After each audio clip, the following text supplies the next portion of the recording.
Eliza Hart woke up on cold dirt. Her hands were bound so tight the rope had cut into the skin. Her wrists burned, then throbbed, then felt like nothing at all. Her lips were split. Her throat felt like sand. Every breath was shallow, careful, controlled. The barn smelled like old hay, sweat, and something worse. Fear. Not loud fear, not screaming fear. The quiet kind. The kind that settles into wood and dust and never leaves. She didn't scream, not because she couldn't, because screaming had already failed her once before. She had learned that lesson. Light slipped through broken boards in thin, weak lines, as if even the sun didn't want to stay. Dust floated slowly in the air, drifting like time had forgotten this place. Her ankles were tied, her shoulders ached from being forced forward. Her body had stopped trying to understand how long she had been there. The barn was calm, patient, certain, and that was the worst part. This had not been done in anger. This had been done carefully. Someone had brought her here, planned it, chosen this place. Out here, people didn't disappear because no one cared. They disappeared because someone decided they should. And the man who left her on that dirt believed one thing with absolute confidence. No one was coming, but if he was wrong, then everything that followed would cost him far more than he had ever planned to pay. Thomas Hale rode in, under a sky that looked burned thin. He had bought the land cheap. 42 acres of dry soil, a leaning house, and a barn that refused to fall. He had not come for a future. He had come for silence. The war had taught him something most men never understood. Silence can be louder than gunfire. After he buried his wife, silence was the only thing that did not ask questions. No neighbors, no town, no memories that belonged to anyone else. Just wind, dust, work. But when his horse slowed near the barn, Thomas noticed immediately. Animals always do. The ears pulled back, the breathing changed, the tension that comes before danger. He swung down slowly, boots hitting the ground without sound. His hand rested near his knife. Not fear, habit. The barn doors opened with a low groan, like something tired of holding its breath. The smell reached him first. Old rope, sweat, fear that had been sitting too long. Then he saw the shape. At first he thought it was cloth. Then he saw bare feet. And something inside him went still. Thomas had seen men left behind before. He knew what it meant when someone was abandoned where the land could finish the job. He laid her on a cot beneath the open sky, lit a lantern, and sat close enough to hear her breathe. Just close enough to make a promise the darkness could understand. Morning came, and she woke to bitter coffee and the quiet creak of wood. Her eyes held the hollow look of someone who had seen how easily a life could be erased. When she finally spoke, her voice barely existed. "Liza," he just nodded. Weeks passed. Some days she only watched the sun. Thomas left water, coffee, and space. The rifle stayed where she could see it. Not as a threat, as a choice. One afternoon she reached for it. He watched, then brought an old Levy action rifle. He taught her without words. Stand, aim, breathe, don't flinch. The shots echoed across the land, a language of their own. In the dust-choked towns of the Old West, some stories are written in blood, and others are whispered on the wind. Our tale begins with a man named Jedediah, a former lawman who hung up his badge and his gun for a quiet life with his family. But peace in the West is a fragile thing, as fleeting as a desert mirage. One fateful day, a ruthless gang of outlaws, led by the notorious Black Bart, rode into town. They weren't just after gold, they were after chaos, and Jedediah's world was torn apart in the ensuing violence. Left with nothing but a burning desire for revenge, Jedediah strapped on his old gun belt. The man of peace was gone, replaced by a ghost fueled by grief. He tracked Black Bart's gang across sun-scorched plains and treacherous mountain passes. One by one he brought them to justice, his aim as true as the day he first wore a star. But with each confrontation the line between justice and vengeance blurred. He saw the same fear in their eyes that he'd seen in his own family's. The final showdown wasn't in a dusty street at high noon, but in a quiet, abandoned church. Jedediah cornered Black Bart, his gun steady, his finger on the trigger. He looked into the eyes of the man who had destroyed his life and saw not a monster but a broken man just as lost as he was. In that moment, Jedediah realized that pulling the trigger wouldn't bring back his family. It would only destroy what was left of himself. He lowered his gun, choosing redemption over revenge. He walked away from the church, leaving Black Bart to face a different kind of justice, and began the long journey of finding peace, not in a Colt revolver but within himself. Thanks for watching. If you enjoyed this story, don't forget to like and subscribe for more tales from the wild, untamed West. The dust settled, thin and pale, coating everything in a layer of grit. She checked the rifle one last time, the click of the bolt echoing in the dead silence of the canyon. He watched her from the other side of the rock formation. his hand resting on the worn leather of his revolver holster. Not a word passed between them. There was no need. The setting sun painted the sky in streaks of blood orange and deep purple, a beautiful, violent backdrop for what was to come. They weren't enemies, not exactly, but the bounty was too big, and they both knew only one of them could walk away with it. He gave a slight nod, a silent agreement. She mirrored the gesture. The wind whispered through the sagebrush, carrying the scent of rain and gunpowder. It was time. Thanks for watching, and don't forget to subscribe for more stories. Eliza was already holding the rifle. They stepped onto the porch together. 5 shapes moved in the dark. Slow, confident. Boone stepped forward. "You've had time to think," he called. Thomas didn't answer. Boone smiled. "You know how this ends." "Yes," Thomas said. Boone tilted his head. "Do you?" Thomas raised his voice just enough. "You leave the men behind." Boone laughed. But Boone didn't. "You were always stubborn," he said. "Even back then." "Back then I was afraid," Thomas replied. "And now I'm tired." The silence stretched. Then Boone's eyes shifted to Eliza. "You know," he said, "this doesn't have to involve you." Eliza didn't move. "You already made it involve me." One of Boone's men stepped forward. That was his mistake.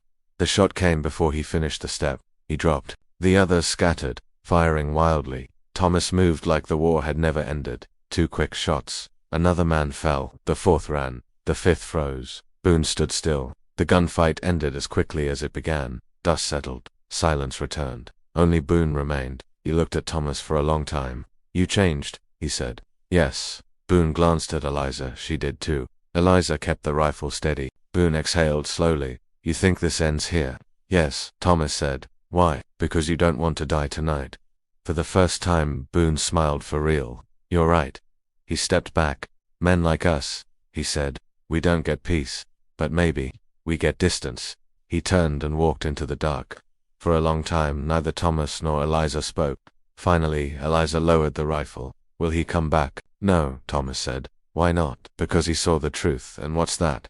Thomas looked at her. "That we're not afraid anymore." Morning came golden and quiet. The land felt different again. Not watchful, settled. Eliza stood at the gate as the sun rose. "You know," she said, "a few months ago, I thought my life ended in that barn." Thomas nodded, and now she smiled for the first time. "Now I think it started there." Thomas almost smiled too. If you stayed with this story until the end, hit like. It helps these Western stories grow. Subscribe if you want part 3, where new enemies arrive and the ranch faces its biggest test yet. And tell me in the comments what gives a person real strength. The moment they survive, or the moment they decide they will never be weak again. The ranch stayed quiet for weeks. Not the tense quiet that comes before violence, not the hollow quiet that follows loss. This was something new. It was the quiet of land that had accepted its people. Eliza woke before sunrise most mornings now. The cold air no longer shocked her. The open sky no longer made her feel exposed. She moved with purpose. Feed the horses, check the fence line, watch the horizon. Thomas noticed the change but never spoke about it. He simply worked beside her. Some bonds are stronger when left unnamed. One morning, while repairing a broken post near the creek, Eliza stopped. She had heard something, not sound absence. The birds had gone silent. Thomas looked up at the same moment. "Riders," he said. "How many?" "Too many for travelers." They came into view slowly. 6 men, not Boone, different, cleaner, better dressed. The kind of men who didn't dirty their own hands unless the prize was worth it. At their center rode a man in a dark coat. He smiled before he even reached the gate. "That's far enough," Thomas called. The man stopped his horse easily. "Thomas Hale," he said. "I've heard a great deal about you." Thomas said nothing. The man's eyes shifted to Eliza. "And you must be the woman who survived." Eliza's grip tightened on the rifle. "What do you want?" The man tipped his hat. "My name is Victor Kane." Victor Kane spoke calmly, like a banker discussing numbers.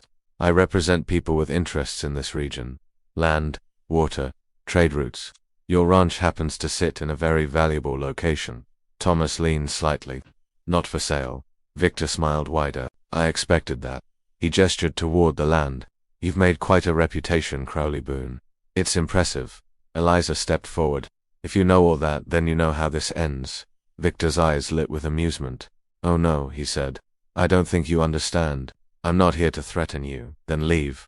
Victor shook his head. "I'm here to warn you." The air felt colder. "There are people far more dangerous than Boone," Victor continued. "People who do not walk away." Thomas met his gaze. "And you work for them." Victor didn't deny it. For now, Eliza spoke. And if we refuse, Victor smiled, then this land will become unpleasant. He turned his horse. I'll give you 1 week. The riders left. That night, the ranch felt heavy again. Eliza stared into the fire. This isn't like the others. No, Thomas said. It isn't. Can we fight them? Yes. Will we win? Thomas didn't answer. After a moment, Eliza nodded. Good, I didn't want you to lie. Over the next days, they prepared traps along the creek, hidden rifles, new escape routes. But something else changed too. Eliza began writing. What's that? Thomas asked one evening. Letters, she said. To who? People who might need to know the truth. Thomas understood. She was no longer just surviving. She was building something larger. On the 7th night, Victor returned. This time, he brought soldiers. Not outlaws. Professionals. They surrounded the ranch but did not attack. Victor stepped forward. Well, he asked. Thomas and Eliza stood side by side. No, Victor sighed. I was hoping you'd say that. He raised a hand. The soldiers moved. But before they reached the fence, gunfire echoed from the hills. Victor froze. What is this? Lights appeared across the ridges. Dozens. Men and women, ranchers, farmers, travelers, people Eliza had written to, people who had heard the truth. Eliza stepped forward. You made one mistake, she said. Victor's face hardened. And that is, you thought we were alone. The standoff lasted hours. Victor studied the hills. Finally, he lowered his hand. This isn't over, he said. No, Eliza replied. But it won't be easy either. Victor turned and rode away. Weeks later, the ranch had changed. More people came. A small community formed. Not perfect, not safe, but strong. One morning, Eliza stood at the same barn where her life had nearly ended. She touched the wood. Thomas joined her. You ever think about burning it down? He asked. She shook her head. No, why not? Because it reminds me of what? She looked at the horizon. That the worst moment of your life can also be the place where everything begins. Thomas nodded. The wind moved through the boards, but this time it did not carry fear, only memory and strength. If you want part 4, where the war with Victor Kane truly begins and the ranch faces its biggest battle yet, hit like and subscribe, and tell me in the comments, is real power found in fighting, or in building something no one can destroy? The weeks after Victor Kane's visit were the busiest the ranch had ever seen. People arrived quietly. A widow with 2 sons, a former soldier who had nowhere left to go, a blacksmith who had lost his shop to men like Kane, families who had heard whispers that this land stood its ground. No one asked for permission, they simply stayed. Eliza watched it happen with a strange feeling she had never known before. Responsibility. This was no longer just survival. This was protection. Thomas stood at the edge of the land one morning, looking across the hills. This changes things, he said. Eliza joined him. Yes, she replied. They won't come the same way now. No, they'll come harder. Welcome back to our channel where we dive deep into the stories that shape our imagination. Today we're exploring a tale of grit and survival on the unforgiving frontier. At its heart is Eliza, a woman whose spirit is as untamed as the land she calls home. She's not just a settler, she's a force of nature, weathered but unbroken, her determination etched into her very being. By her side stands Thomas, the bedrock of her world. His loyalty isn't just spoken, it's proven in every practical, supportive action he takes. But every light casts a shadow, and in this world, that shadow is named Victor Kane. We never see his face, but his ruthless influence spreads like a plague, a constant, unseen threat that tests Eliza's strength at every turn. It's a classic struggle of survival against a faceless enemy. What do you think drives someone like Eliza? Let us know in the comments. And don't forget to subscribe. Eliza moved through the chaos with a new, steady focus. The woman from the barn, filled with hesitation and doubt, was gone. In her place stood someone entirely new. At the center of it all, Victor Kane rode forward, his face a mask of pure fury for the first time. This isn't over, he roared. But Thomas stepped out to meet him. It already is. Victor laughed, a harsh, grating sound. You think this is victory? No, Thomas said calmly. This is proof. Proof of what? Victor spat. That people are stronger together than you ever expected. Victor's eyes burned with hatred. You can't protect them forever. Thomas just nodded. I don't have to. They'll protect each other. Victor raised his gun. But before he could fire, Eliza was there, standing beside Thomas, her own rifle held steady. Victor froze. The air crackled with tension. Finally, he lowered his weapon. You've changed this land, he said, his voice quiet, dangerous. Yes, Eliza replied, her voice firm. And that makes you dangerous. Good. Victor turned his horse to leave. This isn't finished. But Eliza's voice stopped him in his tracks. It never will be. Weeks passed. The settlement grew stronger. Trade routes opened up. Children played in the streets without fear. The land itself seemed to heal. One evening, Eliza and Thomas stood on the porch, watching the sun paint the sky in brilliant colors. "Do you ever think about leaving?" Thomas asked quietly. "No." "Why?" "Because this is no longer just a place," she said, her eyes on the horizon. "It's a promise." Thomas nodded, a small smile on his face. "And promises matter."